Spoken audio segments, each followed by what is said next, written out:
Welcome back to Hardware Unboxed, November Q&A Part 1. I can't believe it's November already, Tim. Yeah, it's gone pretty quick this year, which is a surprise given how little hardware has been released up until recently. But, you know. It's starting to get exciting, and I think the next few months are going to be very exciting. So without wasting any more time, let's do the thing. Today's sponsor spot is brought to you by MSI and their brand new series of X870 motherboards, offering full support for AMD's Ryzen 7000 and 9000 series processors. There's an abundance of power delivery on offer with up to 24 110A V-Core power stage configurations. And not only that, but the entire range is stacked in terms of I/O support, boasting plenty of high-speed USB ports, Wi-Fi 7, and at a minimum 5GB LAN. MSI also offers DDR5 8000 Plus support across the entire lineup, as well as plenty of premium heat sinks to ensure critical components remain cool under load. Almost every key expansion area offers intuitive one-finger installation designs, from an easy-to-use PCIe release button for your graphics card, easy M.2 storage clips for SSDs, and handy onboard system commands and buttons that give you direct access to controls. If you'd like to learn more about MSI's X870 lineup, please check the link in the video description. Alright, first question here, pretty simple one. Has the COVID GPU crisis left a permanent bump in GPU pricing? It depends what point in COVID you're talking about, right? Because if you're talking about the peak when GPU prices were at their worst, GPU prices have come down since then. I'm blurry on the time frame here. Like, when was the crypto boom? Right. So I think the most recent one anyway. Yeah. So the 30 series was launched right at the end of 2020. So that was sort of towards the first year of the pandemic, because that was sort of throughout 2020. And then it started to get really bad with the crypto mining stuff. I think towards the end of 2021 was around the peak. Certainly throughout 2021, it was very difficult to buy a GPU for a reasonable price. And that's when you were seeing things like the RTX 3070 costing, like $1,200 US when it was supposed to be a $500 card. And there were plenty more examples where you'd see GPUs double, triple the price around those sorts of times. I think it was towards the end of 2022, maybe the start of 2022, that things started to ease off a bit. And then obviously towards the end of 2022, that's when we got the 40 series. So that's just, NVIDIA's generations that we talk about there. But so, yeah, if you're talking about the peak, when you're seeing RTX 3070s for $1,200, that's calmed down a bit. But I think there's probably been some impact to prices. I think with the 40 series, it looked like NVIDIA were trying to maintain that high level of pricing. Don't know how successful they were because, $1,200 4080s weren't exactly a hot ticket item that were flying off shelves. And the reception to some of those products was pretty bad. Like, people were not keen on the pricing and those sorts of things. But it's hard to deny that they tried to sell you a 4080 for $1,200. They upped the 4070 to $600 at launch. So they're certainly trying to maximize what could happen from increased demand. A lot of people started playing PC games during the pandemic and have maintained that since then. So there's many more people to sell GPUs to. So I think this upcoming generation is going to show us whether they're continuing down that path of like rising GPU prices and trying to get back to the COVID era, or whether there'll be more of a, things didn't go quite as we had hoped for the previous series. People weren't exactly enamored to high GPU prices. We'll see which direction they go. But then, of course, the other angle is inflation, right? Like, things just cost more now than they did back then. So that's going to impact GPU prices as well. Yep, to a degree. I think it's definitely a combination of things, but I think I explained this a long time ago, probably when the 3080 was announced and people were upset with the price of that part because that was being introduced at the 1080 Ti's MSRP. And yeah, inflation can play into that a bit, but basically I just explained that PC gaming was once a hobby for the nerds, playing Quake and Doom and those kind of games. And that's become less and less so as time's gone on. Now it's sort of a thing that normies, mainstream people like to do. So it's not just the PC nerds that are playing computer games anymore. And because of that, there's just a bigger audience, more people with deeper pockets willing to pay $40.90 prices. And NVIDIA's well aware of that. So unfortunately, that's the way it's going. Yeah, that is true. And I think it's been obviously impacted as well by a lack of competition for the low end part. So as NVIDIA has shifted up, AMD hasn't exactly come in to do much in that area. And Intel is only just starting out now producing sort of those mainstream GPUs, and they've got a fair way to go. So there's always room once one company leaves the market to chase certain things, whether that's AI or high-end products or whatever. That does still open up room for people who are interested in buying those $200 GPUs. There's theoretically some manufacturer would go, hey, there's a lot of demand there. This is how sort of the free market works, isn't it? Companies see a demand area, they try to target that with products. But for whatever reason, throughout the last few generations, we haven't seen as much of that. I think we'd be in a very different position, though, if COVID didn't happen, because we would have seen much more competition during that 30 series RDNA 2 era, and that could have had other implications for future series and pricing and all those sorts of things. But basically, these companies got the taste, right? Like they saw, well, people want these cards at high prices and they're willing to pay, so we will give it to them for those prices. Yes, it's a free market, as you say, though. If the majority, or not even a majority, if a large percentage of gamers weren't willing to spend more than even $300 US on a graphics card, no matter what, then things wouldn't have, prices wouldn't have skyrocketed the way they have. But clearly that's not the case. Clearly most gamers are comfortable paying $400, $500, $600 for a graphics card. And you can say that's because there's not really an option, but you don't have to spend $600 on your graphics card. You can just not upgrade your graphics card, or you can buy something else, I guess. Use GPUs. But the 4090 was $1,600. And as far as I can tell, they sold very well. Well, I think we have to be careful when we talk about like how ridiculous is the 4090. Like, is that due to COVID? Because there were very expensive GPUs well prior to COVID. That's what I'm getting at. There was like the Titan Z, the dual GPU card from whatever generation that was. That was well before COVID. Wasn't that like $3,000? There was like the Titan X series, which were I think up there. Those cards started to become a reality as the gaming industry grew, as in the people playing games. The problem was with those products where they were dumb. So the 3090 Ti to the 3090, for example, what was it, $1,000 to $1,500 for maybe 10% more performance? I think it was $1,500 to $2,000 for the 3090. It could have been. I'm foggy on those details now, but it was an absurd price difference, I guess is the point, for a very minor increase in performance. So the 3090 Ti was labeled a dumb product. But I guess the takeaway for NVIDIA was people were willing to pay the $1,500, $2,000, whatever it was, for that product. That just had to be, I guess, an incentive to do so. So I'm willing to buy that if it makes sense, I guess, is the position that a lot of people were taking. So NVIDIA were like, the 4090 will make sure that makes sense. And that's what they did. Upon release, the 4090 was similar value to the 4080 in terms of cost per frame, which, again, historically has not been a thing for flagship products. They've gone way past the point of diminishing returns. So they're making the high-end parts make sense, despite the high price tag, because people are just willing to spend, or at least a large enough percentage of gamers are willing to buy 4090s. So. Yeah, and I think that you brought up a good point there as well about how there are decisions being made to incentivize higher tier graphics cards. So it's not like every product is being made with purely the goal of making a really good quality graphics card at that price. There are certainly some products which are, I wouldn't say like bad on purpose, but certainly not as good as they could have been. So, 4060 Ti 8GB sort of comes to mind as very bad. They were clearly incentivizing people to try and spend that $500 price on the 16GB model. And we've seen just some... really go to the 4070. Or really go to the 4070. There was the RTX 3050, which just has been a terrible value product for the entire generation. And that sits in the lowest tier of the market. They're basically saying, if you have that amount of money to spend, don't buy something higher because the 3050 is that bad. Like that's basically, if you analyze what the products are, that's the conclusion that you would come to. So there is some degree of that, but then there's also, people want ultra settings. People want to play at super high resolutions these days, which wasn't as much the case for like a mainstream gamer back in the earlier days of PC gaming.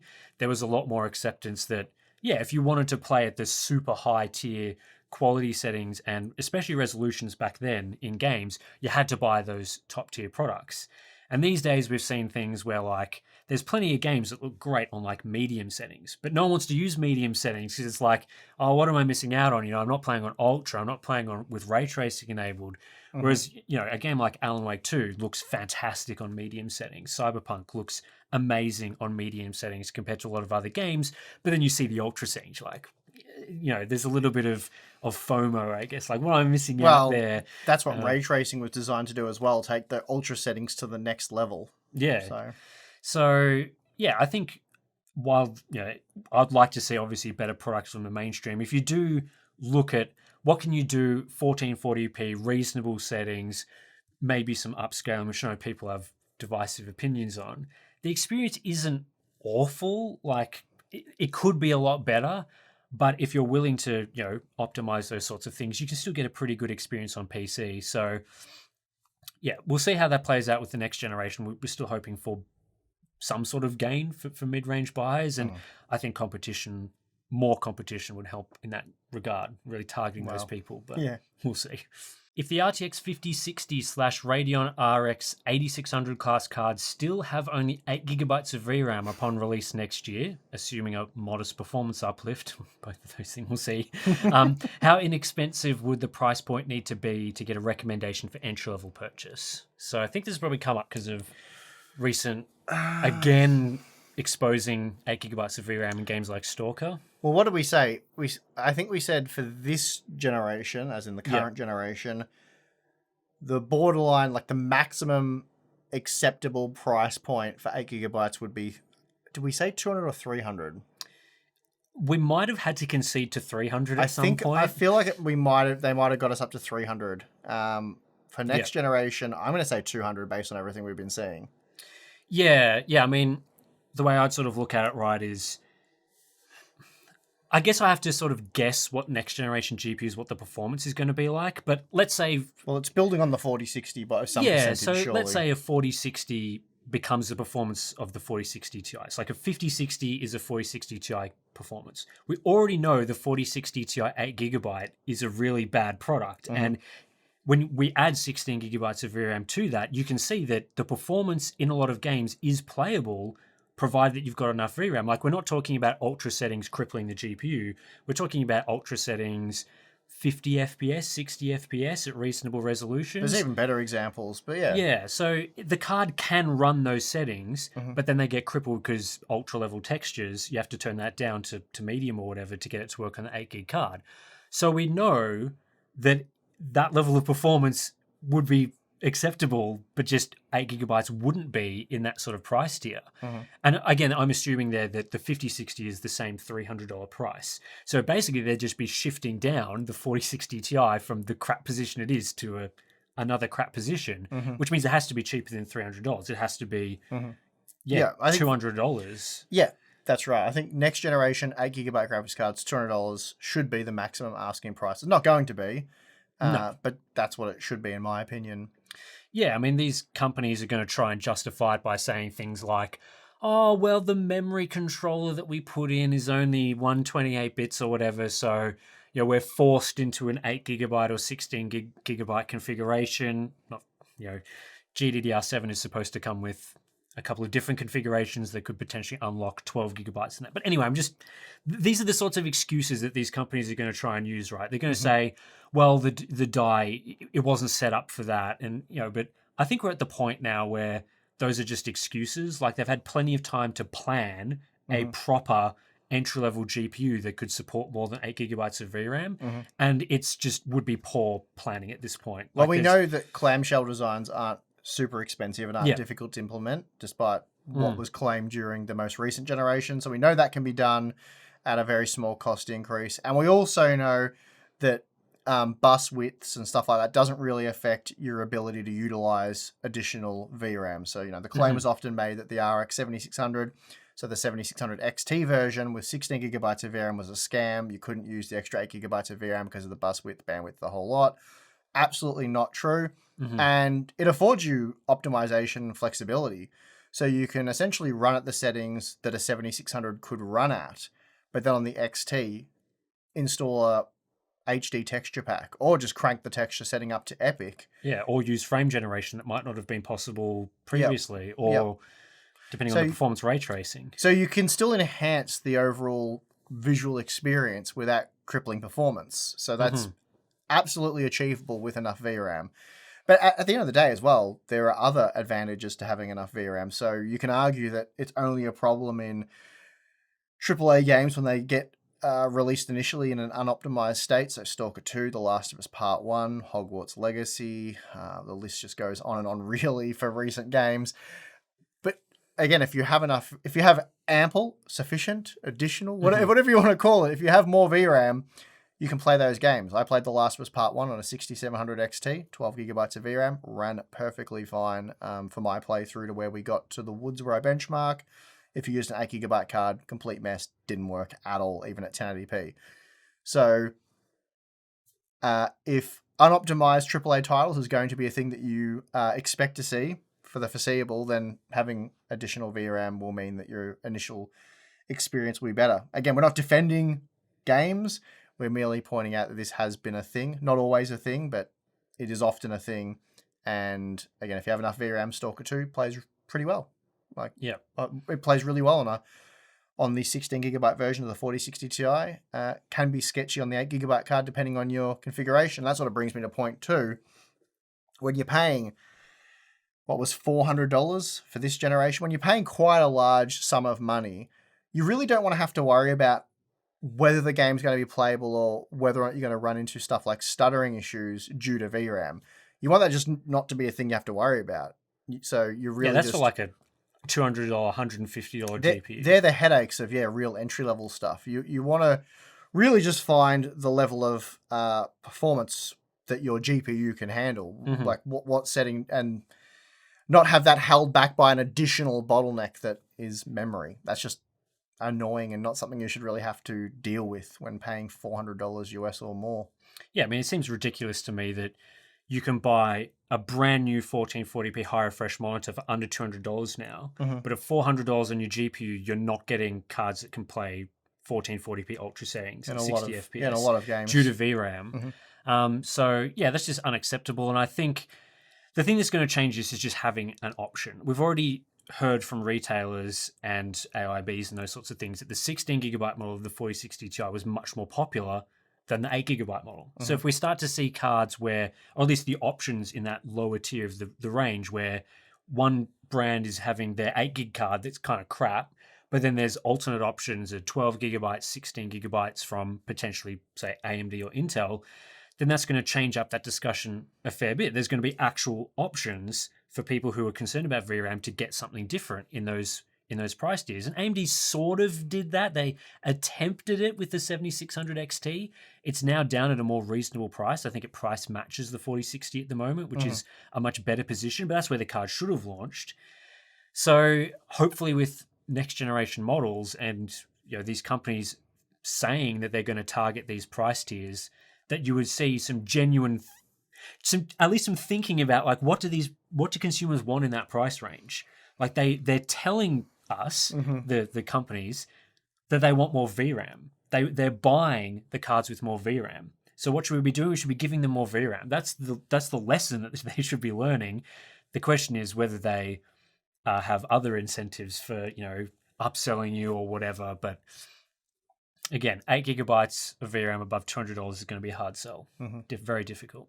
Looking back over the last 3 NVIDIA generations, how good value was buying the 2080 Ti, 3090, or 4090? At a glance, they look like better purchases than the 80 series cards. And what can this tell us about the future 5000 series?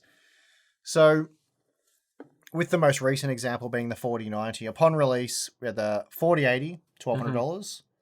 4090, $600 US. And at those price points, they offered pretty comparable cost per frame. So similar value. I think the 4090 was a couple of % better value. So basically you could pick which of those you wanted. And it sort of did push a lot of people towards, well, I might as well just go the full hog if I'm going to spend, I think we talked about this. If you can spend $1,200, that's absurd. Might as well spend an even more absurd amount of money. I know it's kind of broken logic, but once you go so far, it's like, well, might as well just get the best of the best at that point. And I think that's what ultimately a lot of people ended up doing.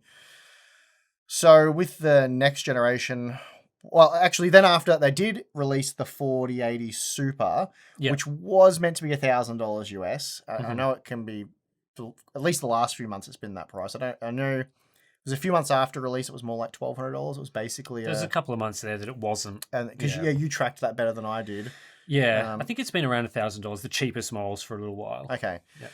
And that's, I think, like something around the 20% better value than a 4090. So maybe they had to offer something that was a bit more compelling at around the $1,000 to boost GPU sales, because I know GPU sales did slow down at one point. So maybe that was what they were doing there. But essentially, if they continue on that course, what it means for the next generation is that NVIDIA are doing the hard upsell. Like, they're trying to upsell you to the more expensive high-end products. So there should be an even stronger push to convince people to buy a 5090 over a 5080.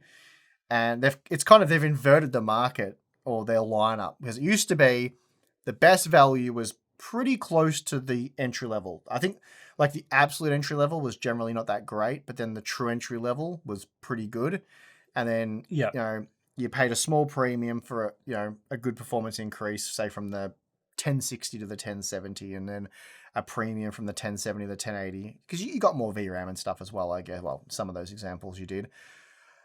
But generally, the higher you went, the more of a premium was associated with that jump up. Whereas it seems like it's the other way around now. So it's the entry level ones are like bad in terms of value, like especially if you calculate value for what the product offers overall, as in its ability to offer ray tracing performance, the amount of VRAM you get, then there's the overall rasterization performance. So definitely seems like every step of the way now they're trying to upsell you to that next tier, if not the next few tiers. So I expect that to be the case with the GeForce 50 series.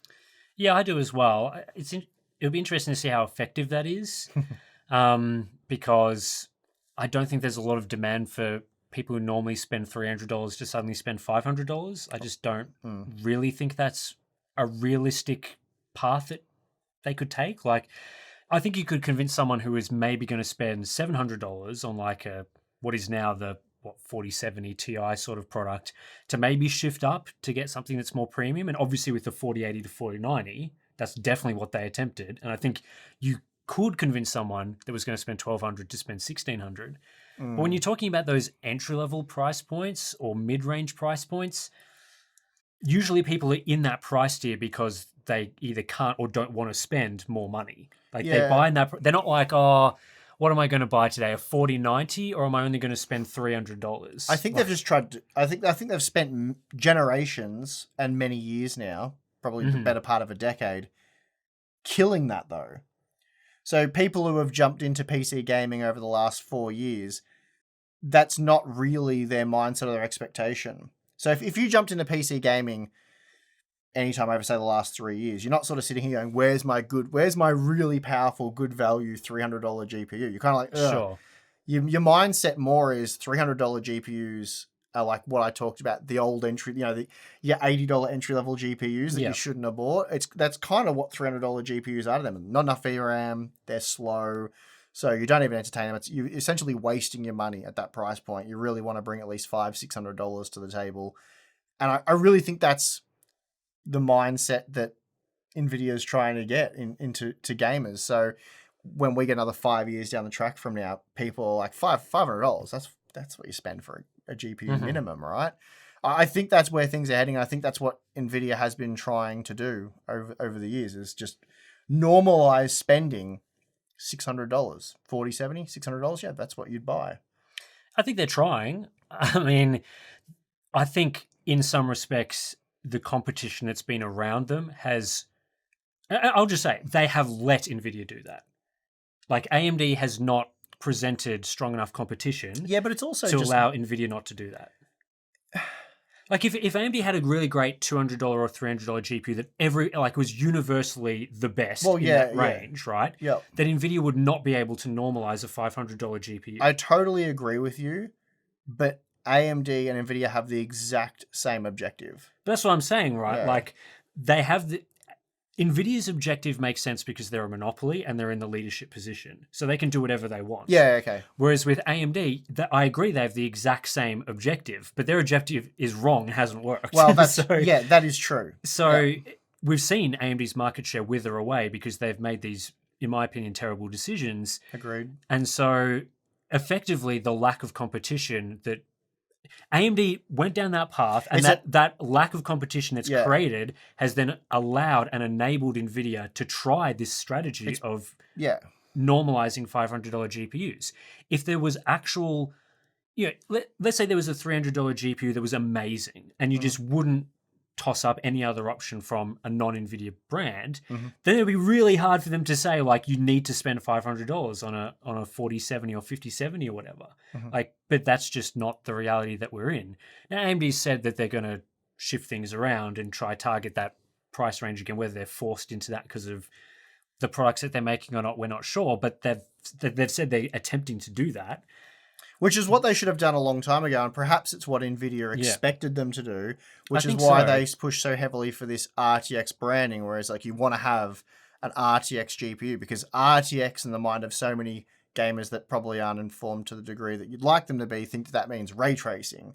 So RTX ray tracing, all this good stuff. If you don't have RTX, you don't have all the good stuff, which completely overlooks the fact that parts like a 4060, 4062, I can't really do ray tracing, let's be honest. I know it's going to upset some people saying that, but you agree, right? Well, they didn't even put, even if the performance was there, they didn't put enough VRAM in those products to make them viable for ray tracing in a lot of situations. Yeah. So, not, at the very least, they're not very good ray tracing products, and it's not a selling point of those parts.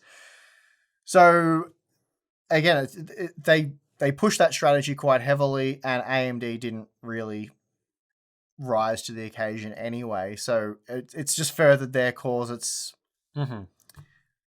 so anyway, I mean, again, there's a few different components to this. It's what people are willing to spend, and you're like, well, if you're only willing to spend $300, you're not going to spend $500, and that's all good and well.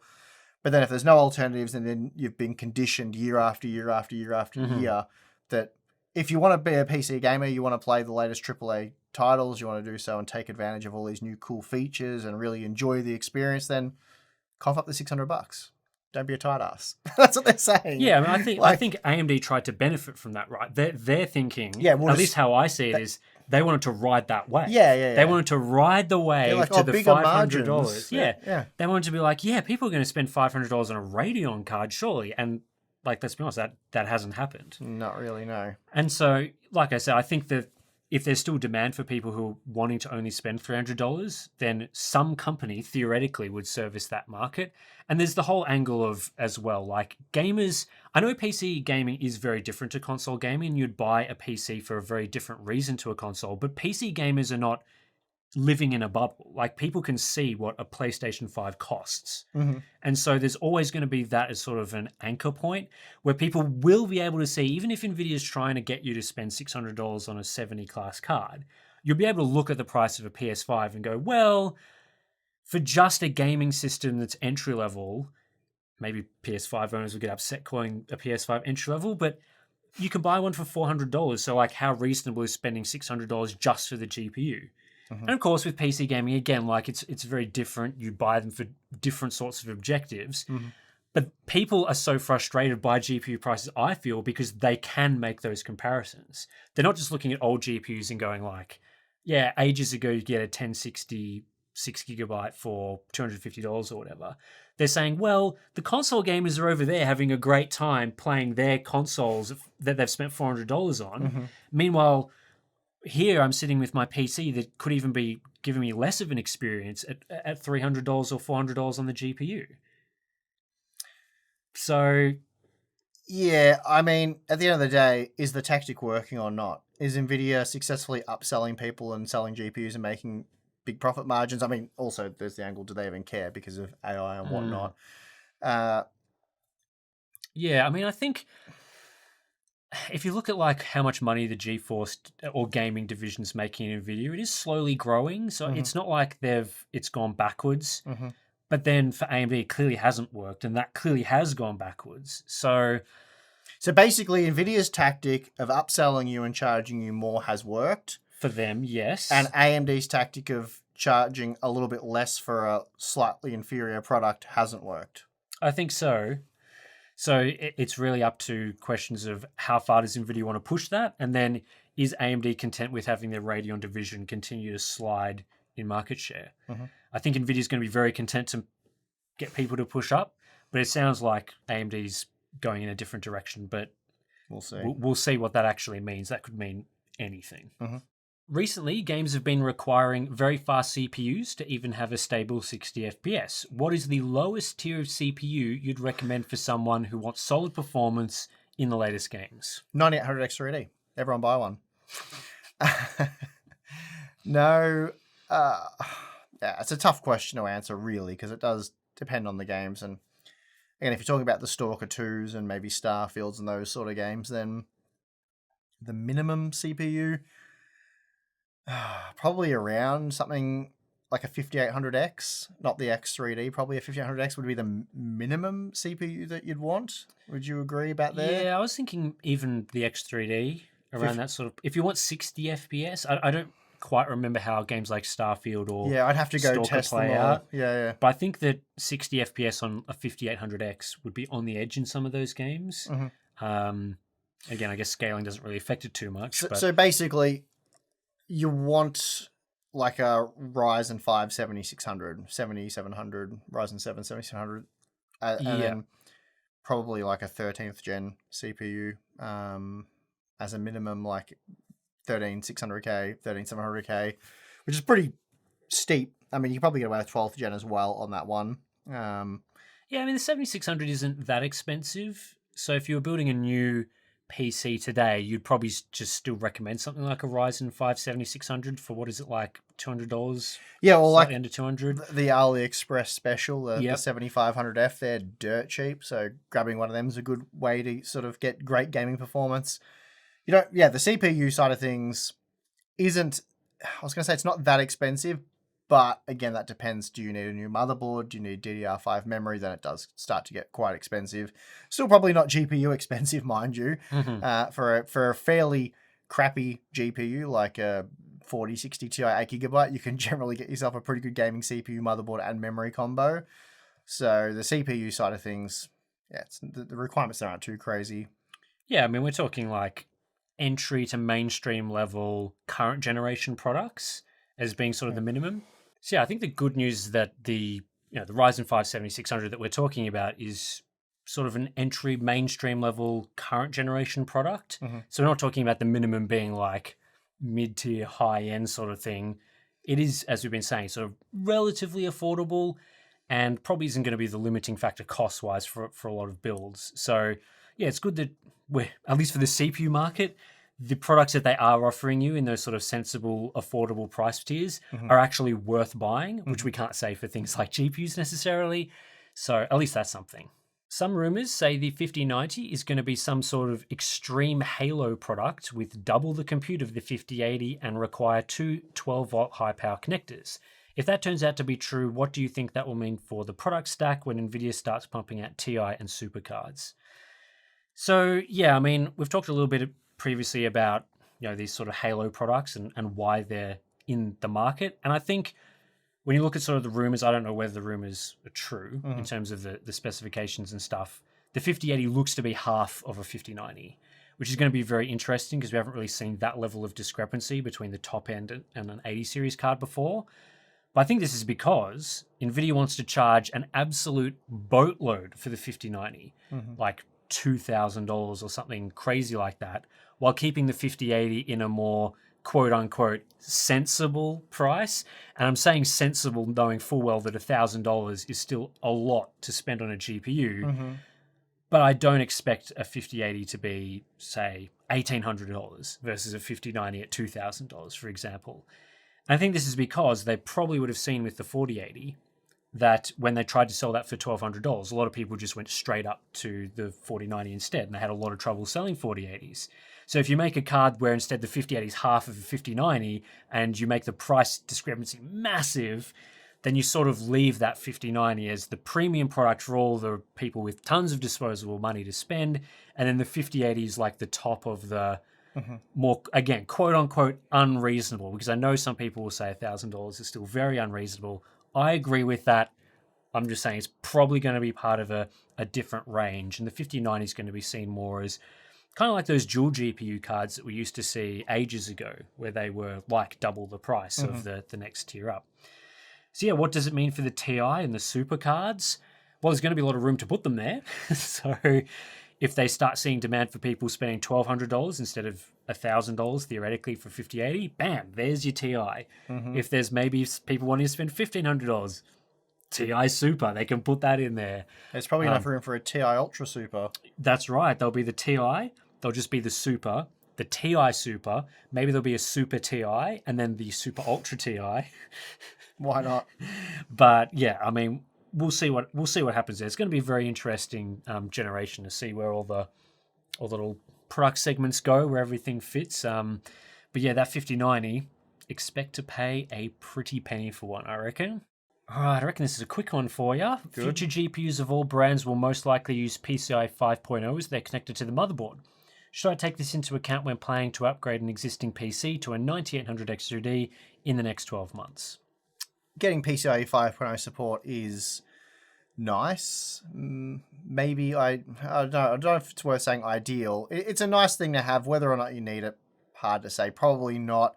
For example, a 4090 that delivers pretty much the same performance or very close to the same performance using PCIe 2.0, let alone 3.0 and compared to 4.0. So PCI Express bandwidth hasn't ever really been a huge concern for most games. There have been some outliers here and there, but I think 4.0 is going to be plenty for the next generation and possibly the generation that follows that. So yeah, again, if you're buying a motherboard that has the option of having PCIe 4.0 or 5.0 for the primary PCIe x 16 slot, I've always basically said if you're tossing up between two boards and they're pretty similar in all other respects, but one of them has 5.0 and one of them doesn't, and they're similar in price, obviously get the 5.0 board. But if you're like, at what point is it not worth spending a certain amount of money, like a price premium? Hard to say. I mean, I wouldn't be paying a huge premium for just that feature. Like, much beyond 10%, probably not worth it. Like, I certainly wouldn't pay, say, 50%, some massive premium like that for PCI Express 5.0.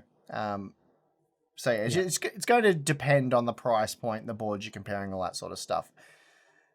But it's likely going to be a feature that you get and don't really need. Yeah, I'd be shocked if PCI 5.0 was a requirement to get the best performance out of these GPUs, unless we're talking about configuring them as ×4 or something, which you never know. Some GPU brands might do something a bit weird there, but yeah, with the ×8 or ×16, it's probably not going to be too much of an issue. All right, part 1 in the bag. We've done it. Hopefully you guys enjoyed the answering of the questions. Thought there was a few different questions there, so that's good. And of course, the next, we'll have a part 2. So hopefully there's more great questions and answerings there. Beyond that though, we have the join button, Patreon. You can sign up to our Patreon account if you want, or use the join button, whichever one. They both give you access to the Discord server. Where we occasionally put BTS content. You can post your Q&A questions there. More chances of us answering them. And we do live streams. Yes. For all members, don't we? Yep. Not just the special members, all of you. Who are the special members? I just made that up. Okay. Yeah, cool. Don't ask questions, Tim. You're not meant to question the special. So anyway, there's that stuff. So yeah, check out if you're interested. If not, that is perfectly fine. And I would like to thank you for watching this video. I'm your host, Tim. I'm your host, Steve. See you again next time.